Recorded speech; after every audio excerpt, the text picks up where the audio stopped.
باللہ من الشیطان الرجیم بسم اللہ الرحمن الرحیم رب اشرح لی صدری ویسر لی امری واحلل عقدۃ من لسانی یفقہوا قولی واجعل لی وزیرا من اہلی رب زدنا علما اللہم فقہنا فی الدین رب یسر ولا تعسر وتمم بالخیر وبک نستعین اللہم اجعل القرآن ربیع قلوبنا وجلاء صدورنا وذہاب حمومنا وغمونا آمین یا رب العالمین۔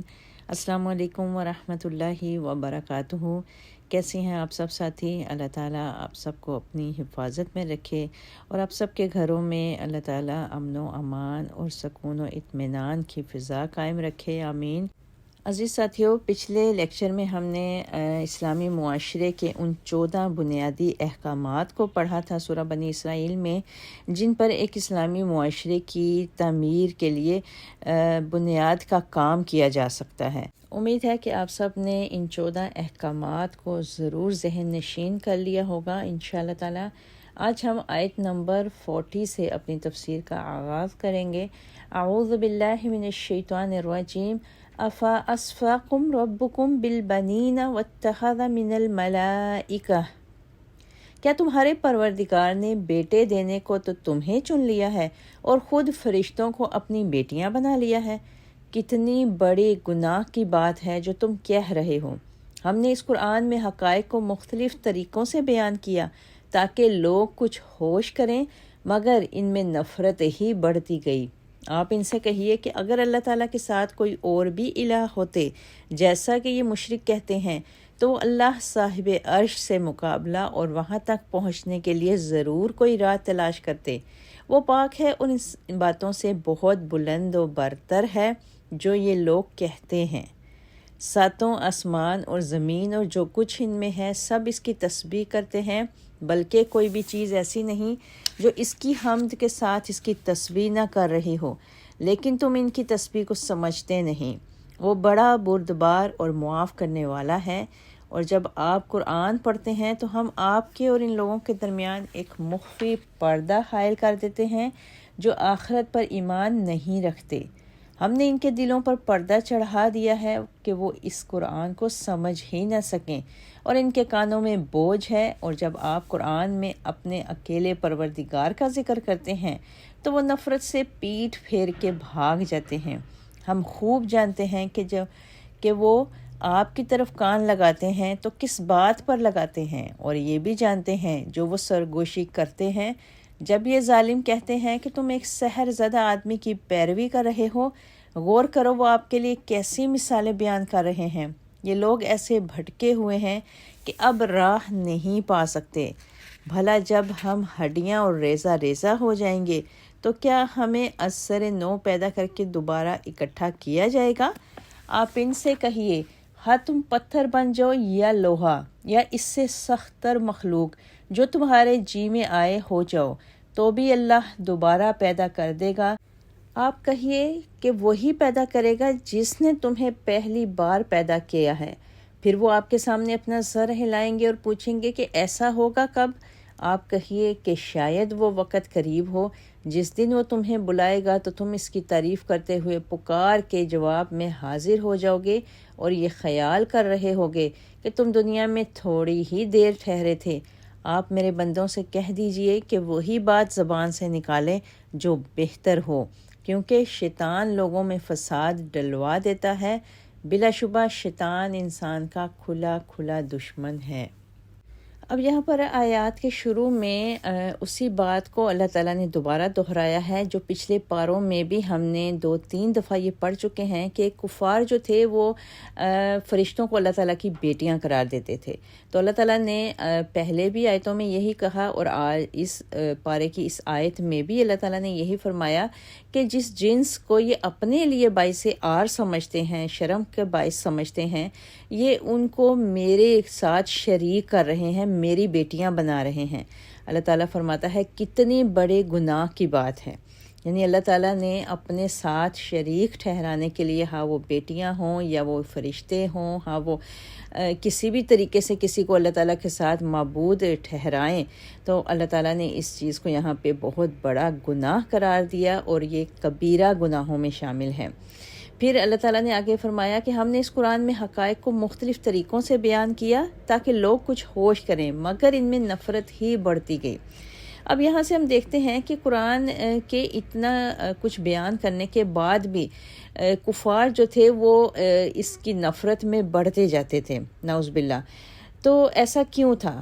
دراصل کافروں کو قرآن کی نصیحتیں راس ہی نہیں آتی تھیں، کیونکہ جب طبیعت میں بگاڑ پیدا ہو جائے تو صحت بخش اور عمدہ غذائیں بھی راس نہیں آتی، بلکہ جب تک مرض کا پوری طرح علاج نہ کر لیا جائے، عمدہ سے عمدہ غذائیں بھی مزید بد ہضمی کا سبب بن جاتی ہیں۔ یہی حال ان کافروں کا تھا کہ قرآن کریم کے اعلیٰ سے اعلیٰ دلائل سن کر نصیحت قبول کرنے کی بجائے یہ بدبخت اور زیادہ بدکتے تھے اور وحشت زدہ ہو کر بھاگ کھڑے ہوتے تھے۔ ان لوگوں کی اسی کیفیت کو آگے آیتوں میں جو ہم نے پڑھی اس میں اللہ تعالیٰ نے اس طرح فرمایا کہ ہم نے ان کے دلوں پر پردہ چڑھا دیا ہے کہ وہ اس قرآن کو سمجھ ہی نہ سکیں، اور ان کے کانوں میں بوجھ ہے۔ اور ساتھ ہی ساتھ یہ بھی کہا اللہ تعالیٰ نے ان آیتوں میں کہ اگر وہ آپ کی باتوں کو غور سے سنتے بھی ہیں، آپ کی طرف کان لگاتے بھی ہیں، تو یہ اس لیے نہیں کہ انہیں ہدایت نصیب ہوتی ہے، بلکہ اس لیے سنتے ہیں کہ کوئی ایسا نقطہ یا پوائنٹ ہاتھ آ جائے جس کی بنا پر یا تو اس نبی کی تکذیب کر سکیں یا اس کا مذاق اڑا سکیں۔ اور ظاہر ہے کہ ایسی باتوں کی تلاش میں تو پھر غور سے اس چیز کو سننا ہی پڑتا ہے۔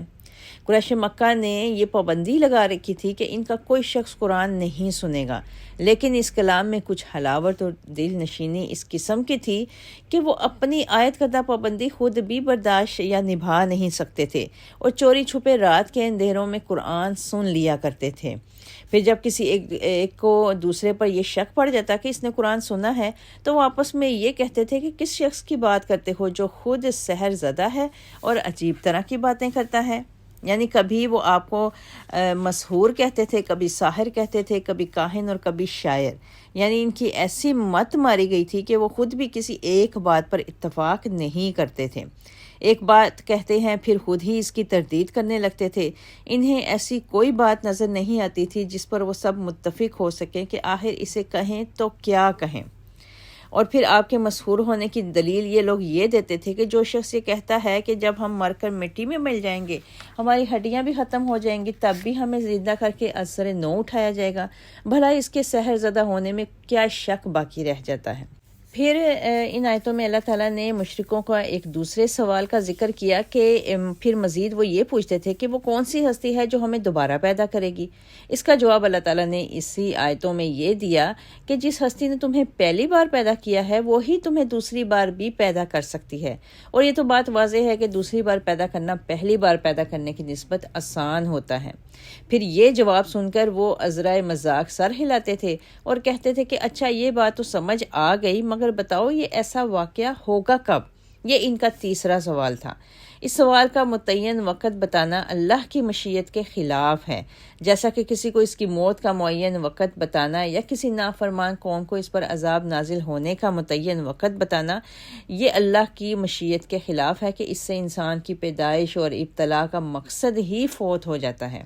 لہٰذا اس سوال کا جواب یہ دیا گیا کہ جس چیز کا واقعہ ہونا ایک یقینی امر ہو وہ قریب ہی ہوتی ہے، جیسے ہر انسان کی موت یقینی ہے، مگر اس کا ہمیں وقت معلوم نہیں، اور کسی بھی وقت یا ابھی بھی آ سکتی ہے، لہٰذا اسے قریب ہی سمجھنا چاہیے۔ ہاں، پھر جب وہ آ جائے گی وہ گھڑی، تو پھر اللہ تعالیٰ تمہیں زندہ کر کے اٹھ کھڑا کریں گے اور اپنے سامنے حاضر کر دیں گے، اور تم بلا چولوں چرا اس کے سامنے از خود حاضر ہو جاؤ گے، اور یہ سب باتیں ان لوگوں کو پھر بھول جائیں گی۔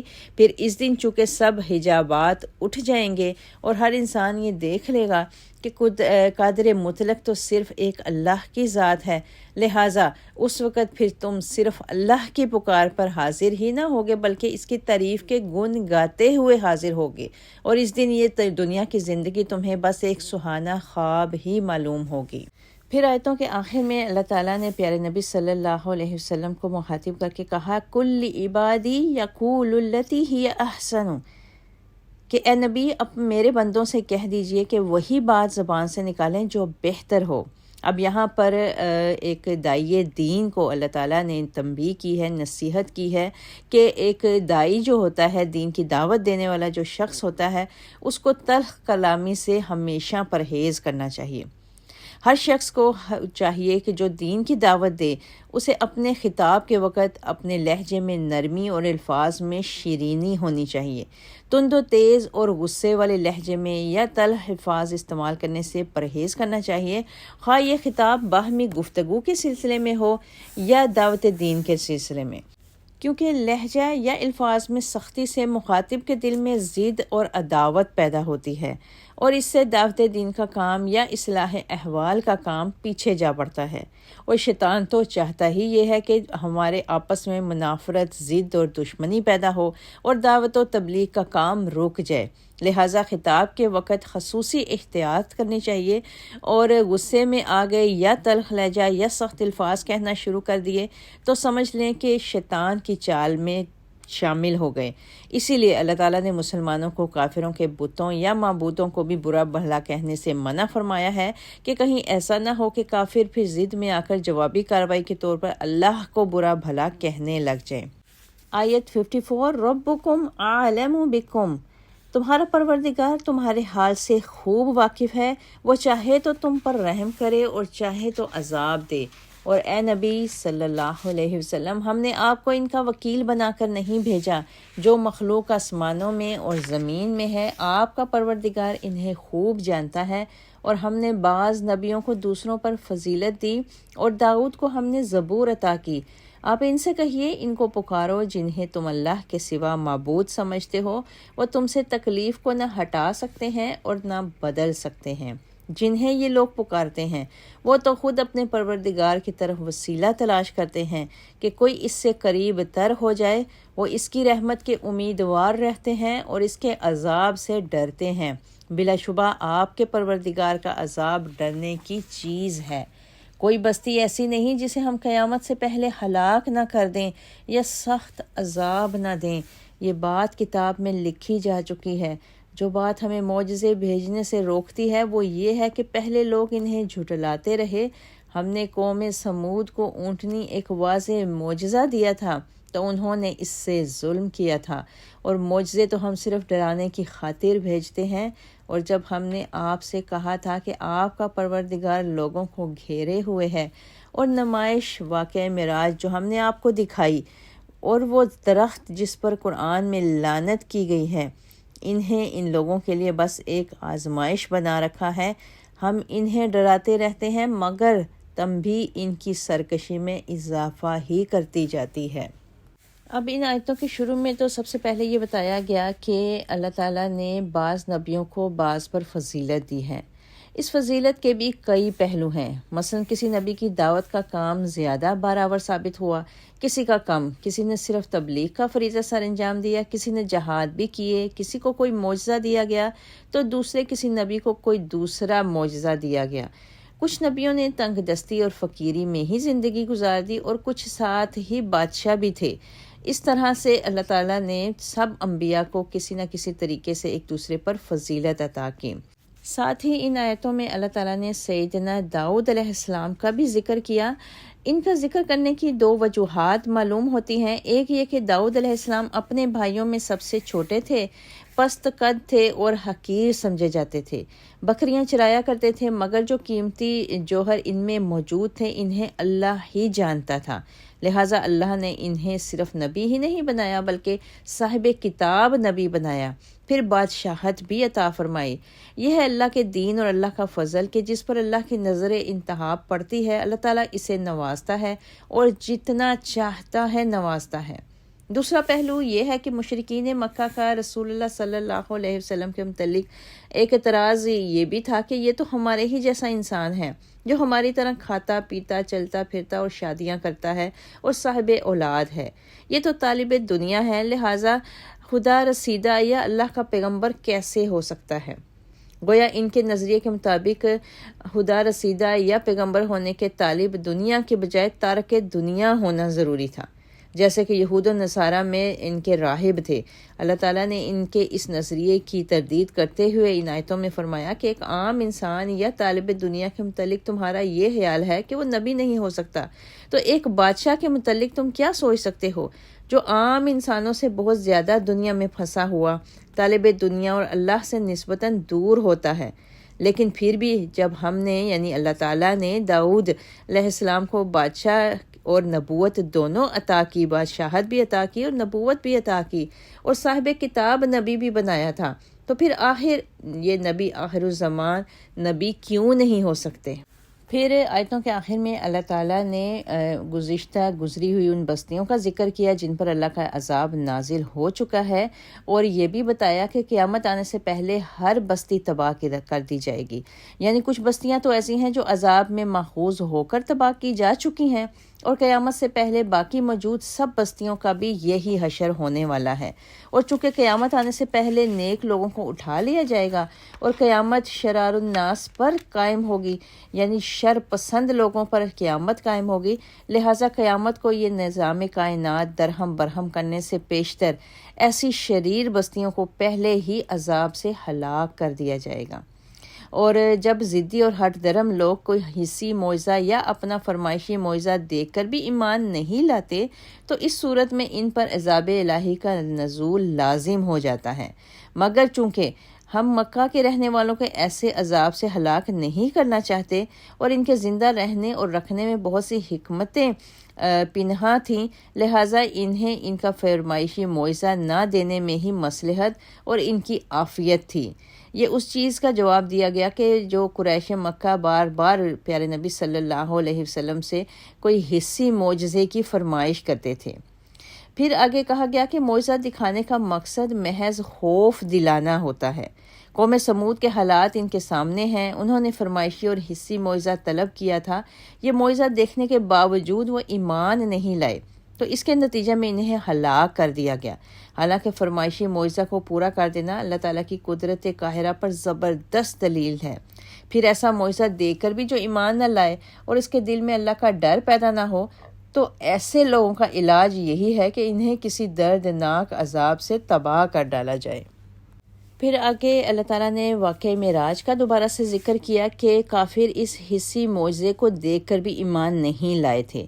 واقعہ معراج ایک کتنا عظیم الشان واقعہ اور معجزہ تھا، کفار نے اس معجزہ کا بھی اتنا مذاق اڑایا کہ بعض ضعیف الاعتقاد مسلمان بھی شک میں پڑ گئے تھے۔ پھر کافر جنہوں نے پہلے بیت المقدس دیکھا ہوا تھا وہ آپ صلی اللہ علیہ وسلم سے سوالات پوچھنے لگے۔ اللہ تعالیٰ نے سامنے سے سب پردے ہٹا دیے اور آپ صلی اللہ علیہ وسلم ان کافروں کے تمام سوالوں کے جوابات دیتے چلے گئے۔ اب چاہیے تو یہ تھا کہ کسی حصی معجزے کے طالب کفار ایمان لے آتے، لیکن وہ ان کے لیے آزمائش بن گیا جس میں یہ ناکام ہوئے اور پہلے سے بھی زیادہ سرکشی کی راہ اختیار کرنے لگے۔ پھر واقعہ معراج کے ساتھ ہی اللہ تعالیٰ نے اس ملعون درخت کا ذکر کیا کہ وہ درخت جس پر قرآن میں لعنت کی گئی ہے، یہ توہر کا درخت ہے جو جہنم میں اگے گا۔ دراصل واقعہ معراج اور اس درخت کا ذکر، یہ دونوں چیزیں کفار کے لیے ایک آزمائش بن گئی تھی۔ سورہ صافات میں اللہ تعالیٰ نے اسی درخت کے بارے میں اطلاع دی ہے کہ جہنم کی تہہ سے توہر کا درخت اگے گا، یہی اہل جہنم کا کھانا ہوگا جس کے علاوہ انہیں کوئی کھانے کی چیز نہ ملے گی۔ اس بات پر بھی کافروں نے بہت لے دے کی کہ آگ میں بھلا یہ درخت کیسے اگ سکتا ہے۔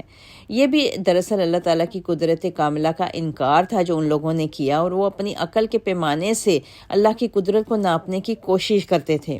حالانکہ آگ میں درخت یا پودے تو درکنار جاندار بھی پیدا ہوتے اور زندہ ہوتے ہیں۔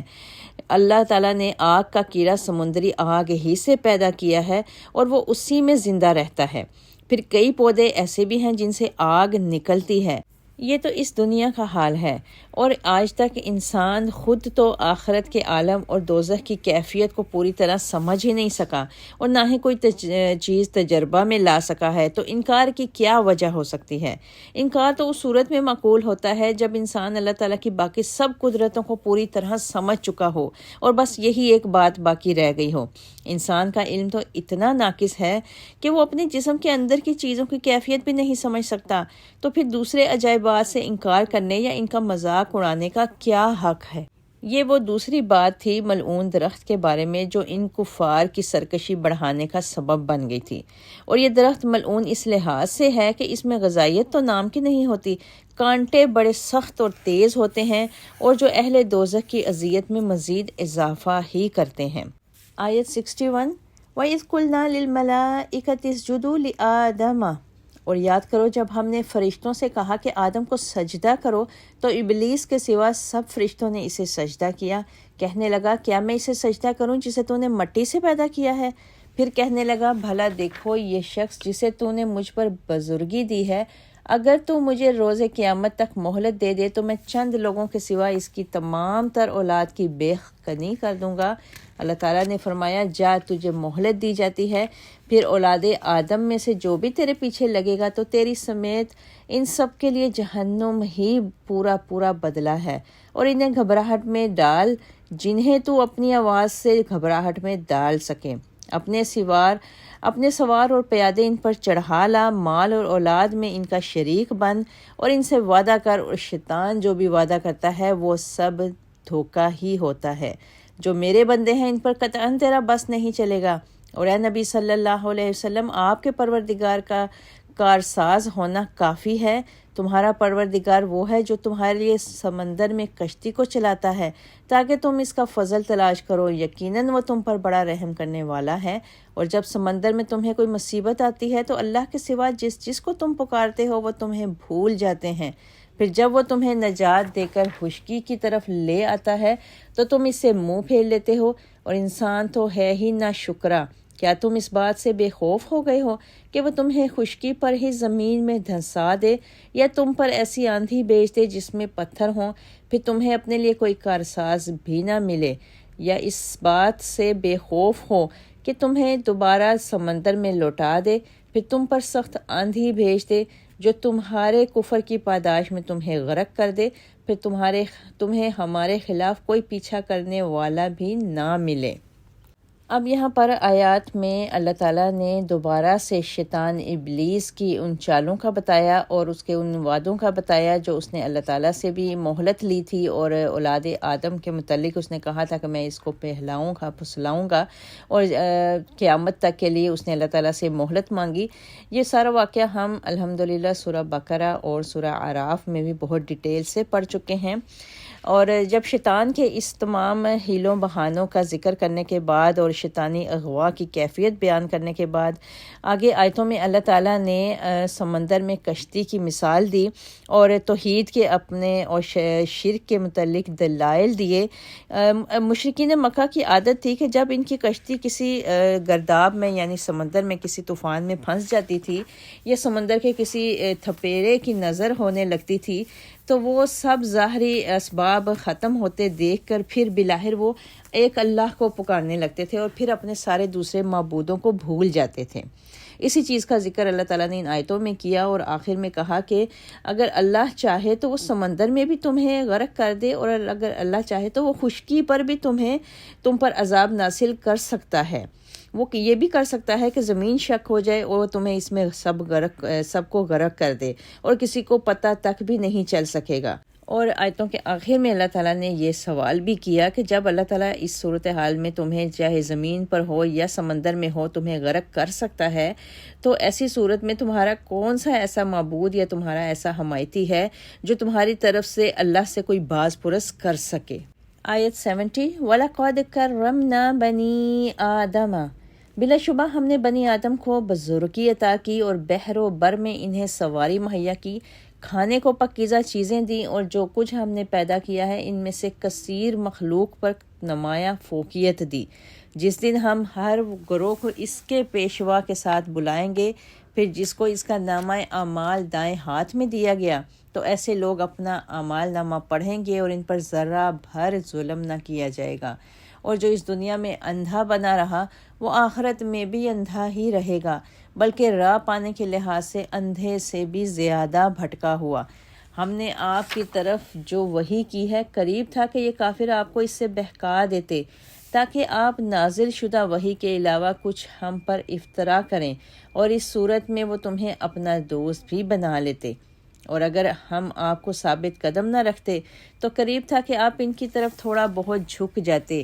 اس صورت میں ہم آپ کو زندگی میں بھی دگنی سزا دیتے اور مرنے کے بعد بھی، پھر ہمارے مقابلہ میں آپ کوئی مددگار بھی نہ پاتے۔ قریب تھا کہ یہ لوگ آپ کو اس سرزمین یعنی مکہ سے دل برداشتہ کر دیں تاکہ آپ کو یہاں سے نکال دیں، اور ایسی صورت میں آپ کے بعد یہ لوگ بھی یہاں زیادہ دیر نہ ٹھہر سکیں گے۔ ہم نے آپ سے پہلے جو رسول بھیجے ان میں یہی ہمارا دستور رہا ہے، اور ہمارے اس قانون میں آپ تفاوت نہیں پائیں گے۔ اب یہاں پر آیتوں کے شروع میں اللہ تعالیٰ نے بنی آدم یعنی انسان کی فضیلت کے متعلق آیتیں بتائی ہیں۔ انسان کی دوسری تمام مخلوقات پر فضیلت اور تکریم یہ ہے کہ اللہ نے انسان کو احسن تقویم پر پیدا کیا ہے، جو سیدھا کھڑا ہو کر چلتا ہے۔ پھر جس قدر توازن و اعتدال انسانی جسم میں ہے اور جس قدر اس کے آزاد جسم جو ہیں وہ کثیر المقاصد ہیں، اتنے کسی دوسری مخلوق کے نہیں۔ مخلوق میں سب سے برتر اللہ کے فرشتے تھے۔ اللہ نے ان سے بھی آدم کو سجدہ کروایا اور اس طرح سب مخلوق پر واضح کر دیا کہ انسان ہی اشرف المخلوقات ہے۔ پھر انسان کا بچہ جو باقی تمام جانوروں کی بچوں سے کمزور پیدا ہوتا ہے، اسے اتنی عقل عطا کی وہ دنیا جہان کی چیزوں کو اپنے کام میں لاتا ہے۔ بڑے بڑے جسیم اور طاقتور جانوروں کو رام کر کے ان پر سواری کرتا ہے، دریاؤں اور سمندروں میں کشتیاں اور جہاز چلا کر سمندر کی پیٹھ پر سوار ہوتا ہے۔ تمام مخلوقات کے مقابلے میں کھانے کے لیے اعلیٰ سے اعلیٰ، لذیذ سے لذیذ اور صاف ستھرے کھانے اپنی خوراک کے لیے تیار کرتا ہے، اور اعلیٰ سے اعلیٰ لباس اور رہائش کے لیے مکان تعمیر کرتا ہے۔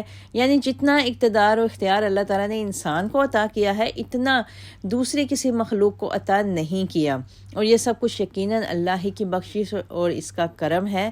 پھر اس سے بڑھ کر حماقت اور ضلالت اور کیا ہو سکتی ہے کہ انسان دوسری مخلوقات کے مقابلہ میں ایسے بلند مرتبہ پر فائز ہو کر اللہ کے سوا اس کی دوسری مخلوق کے سامنے سر جھکانے لگے، یا اپنے ہی جیسے کسی محتاج بندے کو حاجت روا اور مشکل کشا سمجھنے لگے۔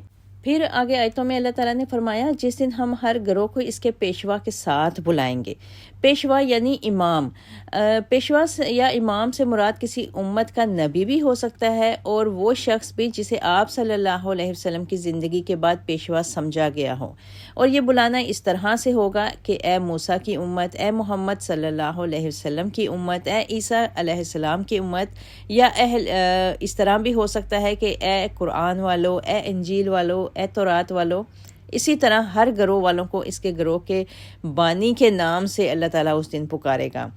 نیز اس کے علاوہ اللہ تعالیٰ کے فرما برداروں کا اس میں بتایا گیا کہ جو اللہ کے نیک اور فرما بردار بندے ہوں گے، ان کا نامہ اعمال سامنے سے دائیں ہاتھ میں دیا جائے گا، اور یہ ایک حصی مشاہدہ ہوگا جسے دیکھ کر ہر شخص اس کے جنتی ہونے کا اندازہ لگا سکے گا۔ ایسے شخص بہت خوش و خرم ہوں گے اور خوشی سے اپنے نامہ اعمال دوسروں کو بھی پڑھنے کو کہیں گے، اور انہیں ان کے اعمال کا پورا اجر مل جائے گا۔ لیکن جس شخص کو اس کا نامہ اعمال پیچھے کی طرف سے بائیں ہاتھ میں تھمایا گیا، اس سے بھی فوراً اپنا انجام معلوم ہو جائے گا، اور وہ اپنا نامہ اعمال چھپانا چاہے گا اور کہے گا کہ کاش مجھے یہ دیا ہی نہ جاتا۔ پھر اس کے ساتھ ہی اس شخص کا بھی ذکر کیا گیا کہ جسے دنیا میں ہدایت کے راستے کو دیکھنے کے باوجود جو شخص اندھا بنا رہا، وہ آخرت میں بھی اندھا ہوگا اور جنت کی راہ اسے نظر ہی نہیں آئے گی۔ دنیا میں اس کا اندھا پن اختیاری تھا اور اس کی اصلاح ممکن تھی، لیکن آخرت میں اس کا اندھا پن اضطراری ہوگا جو دنیا کے اندھا پن کے نتیجے میں واقع ہوگا، اور چونکہ اس کی اصلاح کی اب کوئی صورت ممکن نہیں ہوگی، نہ کسی دوسرے کا اسے راستہ دکھانا کام آ سکے گا، لہٰذا ایسا شخص جنت سے دور ہی کہیں بھٹکتا رہے گا، اور اسے صرف اپنے سامنے جہنم کے مختلف طرح کے عذاب ہی بس نظر آئیں گے۔ پھر آیتوں کے آخر میں اللہ تعالیٰ نے پیارے نبی صلی اللہ علیہ وسلم کو تنبیہ کی کہ اگر اللہ کی رحمت آپ کے ساتھ نہ ہوتی تو آپ ان کفار مکہ کی طرف جھک جاتے۔ یعنی کفار مکہ جو تھے وہ پیارے نبی صلی اللہ علیہ وسلم کے ساتھ سمجھوتے کی بے انتہا کوششیں کر چکے تھے کہ کسی نہ کسی طرح محمد صلی اللہ علیہ وسلم کو بہلا پھسلا کر اپنی طرف راغب کر لیں۔ انہی واقعات کی طرف اللہ تعالیٰ نے آیتوں میں اشارہ کیا کہ اللہ تعالیٰ نے جو آپ کو استقلال کی توفیق عطا کی ہے یہ اللہ کی خاص عنایت ہے۔ اگر اللہ کی طرف سے ایسی توفیق نصیب نہ ہوتی تو آپ کچھ نہ کچھ تھوڑا بہت ان کی طرف جھک بھی سکتے تھے۔ اگر ایسی صورتحال پیش آ جاتی تو کفار مکہ تو آپ سے خوش ہو جاتے اور وہ آپ کو اپنا دوست بھی بنا لیتے، مگر اللہ کی طرف سے آپ کو نبی ہونے کی بنا پر اس دنیا میں بھی اور آخرت میں بھی دوہرا عذاب پہنچ سکتا تھا۔ اپنے پیارے نبی صلی اللہ علیہ وسلم کو تو اللہ تعالیٰ نے اپنی توفیق اور مہربانی سے حق و باطل کی اس آمیزش سے بچا لیا۔ اب یہ تمام تر عتاب ان مسلمانوں کے لیے ہے جو محض چند سکوں کی عوض حق و باطل میں سمجھوتا کر لیتے ہیں، اس طرح خود بھی گمراہ ہوتے ہیں اور دوسروں کو بھی گمراہ کرتے ہیں۔ اللہ تعالیٰ سے دعا ہے کہ اللہ تعالیٰ ہمیں ہمیشہ ایسی گمراہی سے بچائے اور آخرت میں ہمارے نامہ اعمال کو ہمارے سیدھے ہاتھ میں دے۔ آمین یا رب العالمین۔ وآخر الدعوانا ان الحمد للہ رب العالمین۔ سبحان ربک رب العزۃ عما یصفون وسلام علی المرسلین والحمد للہ رب العالمین وما علینا الا البلاغ۔